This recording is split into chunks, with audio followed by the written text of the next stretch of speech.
El cuarto mes sin lluvia fue el peor, no porque el calor fuera más fuerte que los meses anteriores, sino porque en el cuarto mes la gente del pueblo de San Isidro del Monte empezó a perder la esperanza. En el primer mes todavía había reservas de agua en las tinajas y los aljibes. En el segundo mes empezaron las restricciones. En el tercero, los animales comenzaron a morir. En el cuarto, las milpas que habían sobrevivido a todo lo anterior se secaron de una vez, rápido, como si el suelo hubiera decidido no seguir fingiendo que podía sostener vida. El padre Cipriano, el cura del pueblo, organizó oraciones cada domingo. La gente recorría las calles polvorientas, oraban con voces que se iban quedando sin fuerza conforme pasaban las semanas. La gente iba porque siempre había ido, porque la fe era lo último que quedaba cuando todo lo demás se había secado igual que las milpas. Pero entre semana, en sus casas, los hombres miraban el cielo y ya no buscaban nubes, solo miraban como quien mira algo que ya no espera encontrar. Emilio tenía 11 años y vivía con su mamá, doña Remedios, y su abuela Cuca en una casa de adobe al borde del pueblo. Su papá había muerto 3 años atrás de una fiebre que el médico no supo tratar a tiempo. Desde entonces Emilio era el hombre de la casa, aunque tuviera 11 años y aunque eso significara cargar cosas demasiado grandes para alguien de su tamaño. Cargaba leña, buscaba agua, ayudaba en lo que podía y observaba. Emilio observaba mucho. Era un niño callado que prefería pensar antes de hablar, lo cual, en un pueblo donde todos hablaban seguido y fuerte, lo hacía parecer diferente. Observaba el cielo y sabía desde hacía semanas que la lluvia no iba a caer pronto. Las nubes que llegaban venían del poniente y se disolvían antes de llegar al valle donde estaba San Isidro. Pero había algo más que Emilio había notado. Algo que ningún adulto parecía considerar.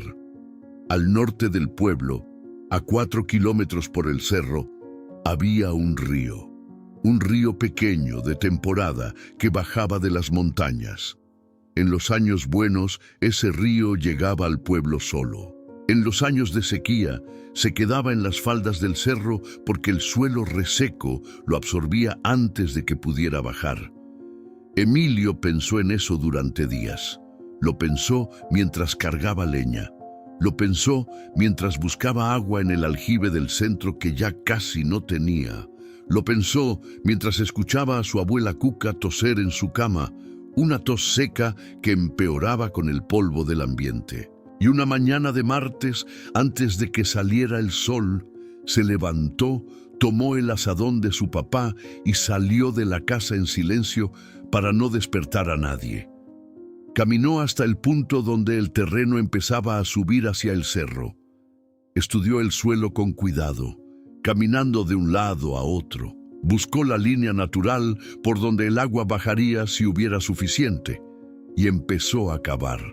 No tenía un plan en papel, ni medidas exactas, ni herramientas especiales. Tenía 11 años, un azadón de madera vieja y la certeza simple y firme de que si el agua existía en el río de arriba, lo único que le faltaba era un camino para bajar.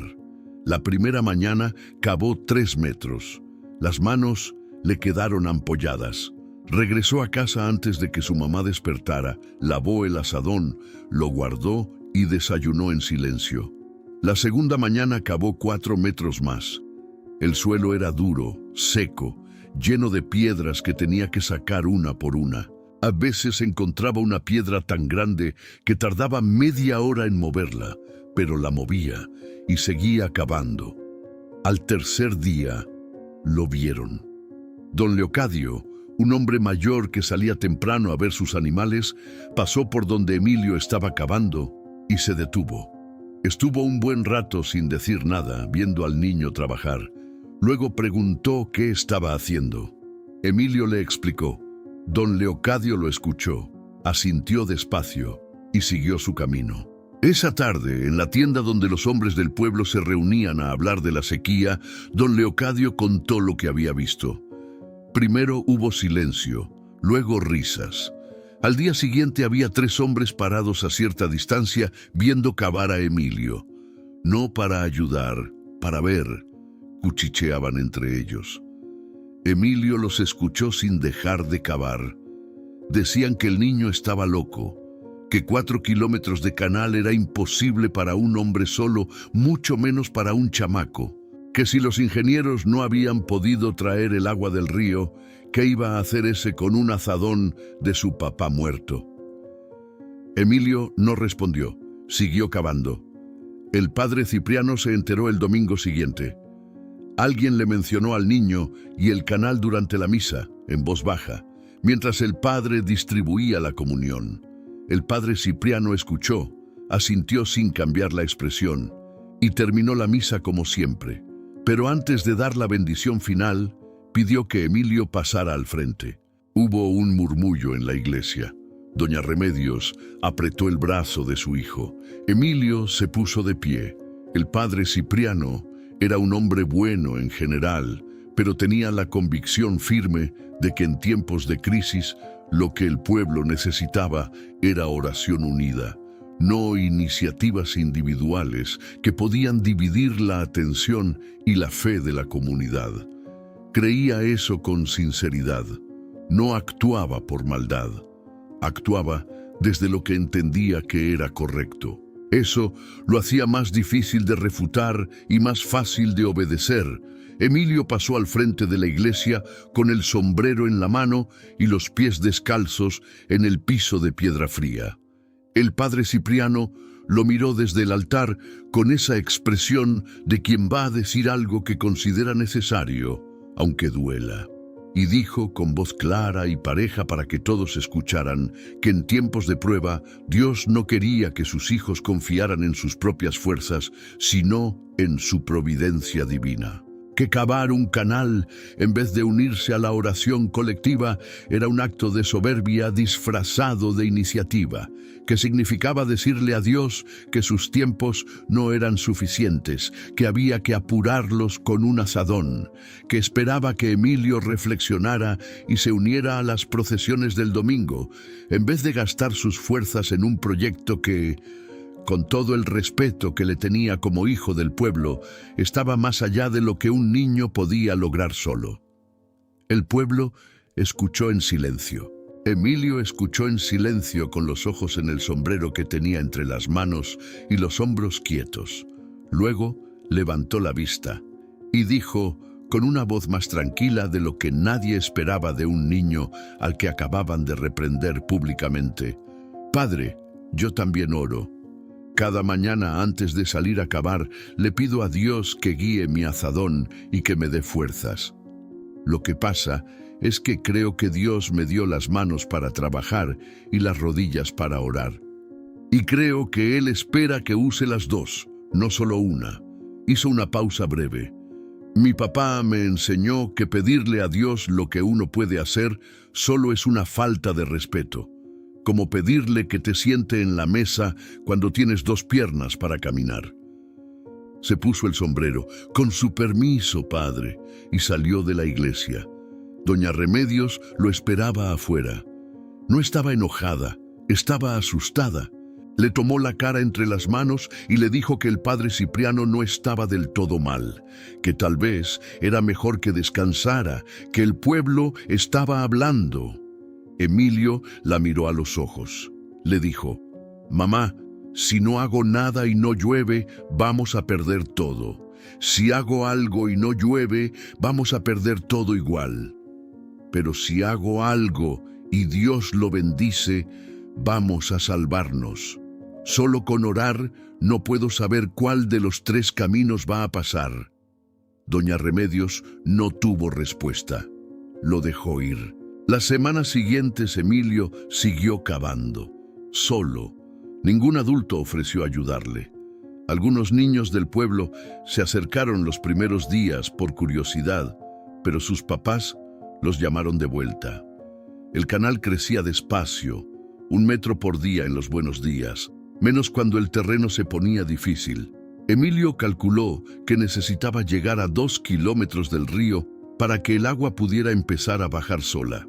Llevaba avanzado 1,5 kilómetros cuando su cuerpo dijo basta. Fue un miércoles.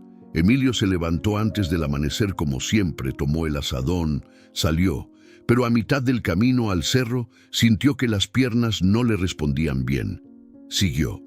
Llegó al canal, clavó el azadón y al tercer golpe se desplomó en la tierra seca. Lo encontró don Leocadio 1 hora después, tirado en la tierra junto al canal con el azadón a su lado. Lo cargó de vuelta al pueblo en brazos, caminando los 4 kilómetros de vuelta sin detenerse, con la quijada apretada y los ojos mirando al frente. Doña Remedios lo recibió en la puerta con las manos en la cara y sin poder hablar. Emilio tenía fiebre alta, las manos destrozadas por semanas de trabajo sin descanso, los labios partidos y resecos del sol. El médico del pueblo lo revisó y dijo que era agotamiento severo con principio de insolación, que si seguía así podría complicarse en algo peor, que necesitaba cama, sombra, agua y reposo absoluto. La noticia corrió por el pueblo antes del mediodía. Esa tarde, en la tienda, los hombres lo comentaron con esa mezcla incómoda de culpa y de algo que ninguno quiso nombrar en voz alta. Algunos dijeron que ya lo sabían, que eso iba a pasar. Otros callaron. Don Leocadio se fue sin terminar su agua. El padre Cipriano visitó a doña Remedios esa misma tarde. Le dijo que rezaría por Emilio. Le dijo que esperaba que el niño descansara y entendiera que Dios no necesitaba que sus hijos se destruyeran el cuerpo para merecer su atención. Doña Remedios asintió con los ojos rojos, sin decir nada. Cuando el padre se fue, se sentó junto a la cama de su hijo y le sostuvo la mano en silencio. Emilio estuvo en cama 4 días con fiebre. En sus delirios hablaba del canal. Decía números, medidas, la piedra grande que había en el tramo 3 que había que rodear por la izquierda. Doña Remedios le ponía trapos húmedos en la frente y le pedía a Dios que lo sanara y que lo ayudara a olvidarse del canal. La noche del 4.º día llovió, no en San Isidro del Monte. En las montañas del norte, a 8 kilómetros de distancia, cayó una tormenta intensa que duró 3 horas. En el pueblo no cayó una gota. La gente amaneció el 5.º día mirando el mismo cielo despejado de siempre, con el mismo calor de siempre, con la misma desesperanza de siempre. El padre Cipriano anunció otra procesión para el domingo, pero algo pasó ese mismo 5.º día, a media mañana. Uno de los niños que vivía cerca del cerro entró corriendo al pueblo gritando con la voz quebrada de quien no puede creer lo que acaba de ver. Decía que el canal de Emilio tenía agua. Los hombres que lo escucharon se miraron entre sí. Algunos se rieron, otros fueron a ver simplemente para poder decir después que habían comprobado que no era nada. Pero era algo, por el canal que Emilio había cavado solo durante semanas, metro a metro, piedra por piedra, con sus manos de 11 años que nunca habían hecho ese trabajo antes.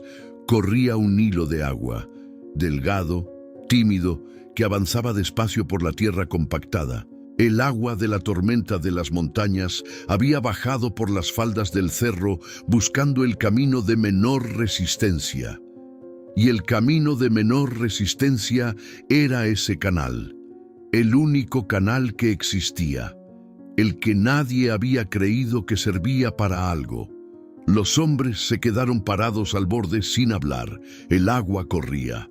En el tramo que Emilio había dejado sin terminar, el agua se perdía en el suelo seco. Pero en el tramo terminado, en cada metro que ese niño había cavado antes de caer, el agua corría limpia y seguía adelante. Los hombres se miraron. Nadie dijo nada durante un tiempo que pareció muy largo. Luego don Leocadio, el mismo que lo había cargado en brazos de vuelta al pueblo 2 días antes, tomó una pala de las manos del hombre que estaba junto a él y clavó el primer golpe en el tramo sin terminar. No dijo nada, solo cavó. El segundo golpe lo dio otro hombre.